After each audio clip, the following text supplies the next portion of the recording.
Perkenalkan, kami dari kelompok 9 kelas B yang beranggotakan saya sendiri Cantika Dinda Putri Mariono dan teman saya Nur Amalia, Nur Haliza, Iska Yulia Fitri, Nur Aida Rahmi. Di sini kami akan membahas tentang dua negara berkembang dan maju, yaitu negara New Zealand dan Indonesia. Berikut videonya.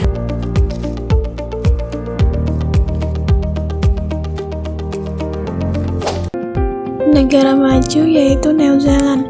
New Zealand atau biasa disebut dengan Selandia Baru adalah sebuah negara kepulauan di barat daya Samudra Pasifik dengan 1.500 km di tenggara Australia, terletak di seberang Laut Tasman dan 1.000 km di selatan negara Kepulauan Pasifik. Negara ini terdiri dari dua pulau besar, Pulau Utara dan Pulau Selatan, dan beberapa pulau lainnya yang lebih kecil. Mayoritas penduduk New Zealand adalah keturunan bangsa dari Eropa, diikuti oleh orang Asia dan orang Polinesia non-Maori. New Zealand adalah negara demokrasi parlementer dan sebuah wilayah permakmuran Britania. Populasi New Zealand saat ini adalah 5.232.184 dengan tingkat pertumbuhan tahunan sebesar 0,753% dengan memiliki populasi 0,64% dari populasi dunia. New Zealand dikenal memiliki salah satu sistem pelayanan kesehatan publik yang paling baik di dunia. Sistem ini didesain untuk memastikan semua warga negara dan penduduk tetap mendapatkan akses yang adil dan terjangkau terhadap pelayanan kesehatan yang berkualitas. Sistem pelayanan kesehatan New Zealand merupakan contoh dari sistem kesehatan universal. Sistem ini secara umum berhasil memberikan akses yang adil dan terjangkau terhadap layanan kesehatan berkualitas bagi warganya. Warga negara New Zealand memiliki akses ke layanan kesehatan melalui sistem publik yang dikenal sebagai National Health Service yang sebagian besar membiayai perawatan kesehatan dasar seperti kunjungan dokter umum dan rumah sakit publik ditanggung oleh pemerintah. Namun, ada beberapa biaya kesehatan yang mungkin perlu ditanggung sendiri oleh warga asing atau pendatang, terutama jika mereka tidak memenuhi syarat untuk layanan kesehatan gratis atau subsidi. Selain itu, juga terdapat sistem rumah sakit umum yang relatif luas dan berkualitas tinggi untuk merawat penduduk total secara gratis dan dikelola oleh Dewan Kesehatan. Namun, karena biaya yang mahal seringkali mengakibatkan penundaan daftar tunggu yang panjang kecuali perawatannya yang mendesak secara medis. Oleh sebab itu, ada pasar sekunder organisasi asuransi kesehatan yang mendanai operasi dan perawatan untuk anggotanya secara pribadi. Seperti Southern Cross Health Insurance, sebuah organisasi nirlaba yang terbesar sekitar 60% dari pasar asuransi kesehatan dan mencakup seperempat dari semua warga New Zealand. Lalu juga ada perawatan primer seperti dokter spesialis atau dokter keluarga dan obat-obatan dalam daftar lembaga pemerintahan New Zealand. Adapun program layanan kesehatan yang ada di negara New Zealand yaitu program Primary Health Organization (PHO), yaitu menyediakan berbagai jenis layanan seperti pemeriksaan kesehatan rutin, vaksinasi, manajemen penyakit kronis, dan layanan kesehatan mental di tingkat lokal. Kemudian, program District Health Boards (DHBS) menyediakan layanan kesehatan di tingkat wilayah, termasuk rumah sakit. Mereka menyediakan berbagai layanan seperti layanan spesialistik, perawatan darurat, dan operasi. PHO dan DHBS ini merupakan program dalam sistem kesehatan New Zealand, bekerja sama untuk memastikan layanan kesehatan yang adil, berkualitas, dan berbasis pada pencegahan. Dari penjelasan tersebut, analisis pelayanan kesehatan di negara New Zealand dengan karakteristik NPS adalah 1. Partisipasi. Sistem kesehatan di New Zealand, terutama melalui program organisasi kesehatan primer, berfokus pada partisipasi masyarakat dalam pelayanan kesehatan.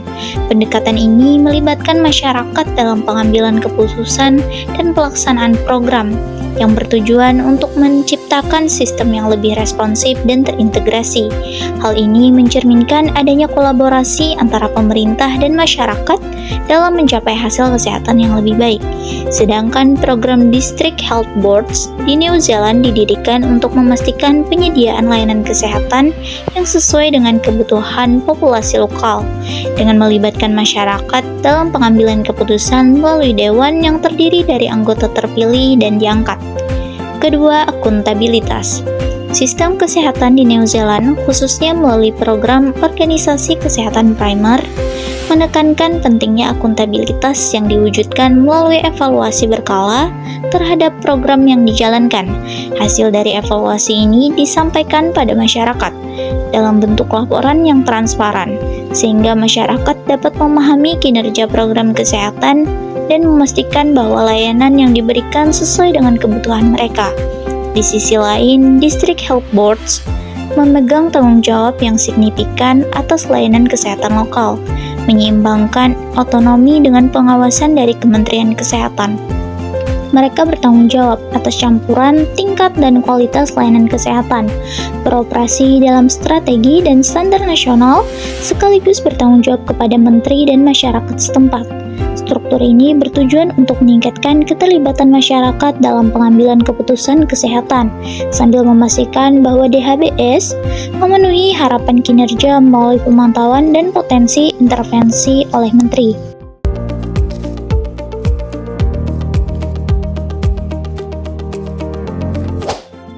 Indonesia merupakan negara terluas ke-14 sekaligus negara kepulauan terbesar di dunia, dengan luas wilayah sebesar 1.904.569 km persegi, serta negara dengan kepulauan terbanyak ke-6 di dunia, dengan jumlah 17.504 pulau. Selain itu, Indonesia juga menjadi negara berpenduduk terbanyak keempat di dunia, dengan penduduk mencapai 275.344.166 jiwa pada tahun 2022. Di Indonesia, pelayanan kesehatan publik dikelompokkan berdasarkan program tingkat fasilitas pelayanan kesehatan, yaitu fasilitas kesehatan tingkat pertama memberikan pelayanan kesehatan dasar, fasilitas tingkat kedua memberikan kesehatan spesialistik, dan fasilitas kesehatan tingkat ketiga memberikan pelayanan kesehatan subspesialistik. Jenis Vaskes di Indonesia meliputi tempat praktik mandiri tenaga kesehatan, pusat kesehatan masyarakat atau puskesmas, klinik rumah sakit, apotek, unit transfusi darah, optikal, fasilitas pelayanan kedokteran untuk kepentingan hukum, dan Vaskes tradisional. Program Puskesmas merupakan program layanan kesehatan yang disediakan oleh pemerintah daerah, kabupaten atau kota, paling sedikit 1 buah pada setiap kecamatan. Puskesmas sebagai unit pelayanan kesehatan dasar memiliki peran penting dalam melibatkan masyarakat dalam upaya promotif dan preventif. Selanjutnya, program Kartu Indonesia Sehat atau biasa disingkat KIS merupakan upaya pemerintah untuk memberikan akses layanan kesehatan bagi masyarakat miskin. Kartu Indonesia Sehat melibatkan partisipasi masyarakat dalam pendaftaran dan pemanfaatan layanan.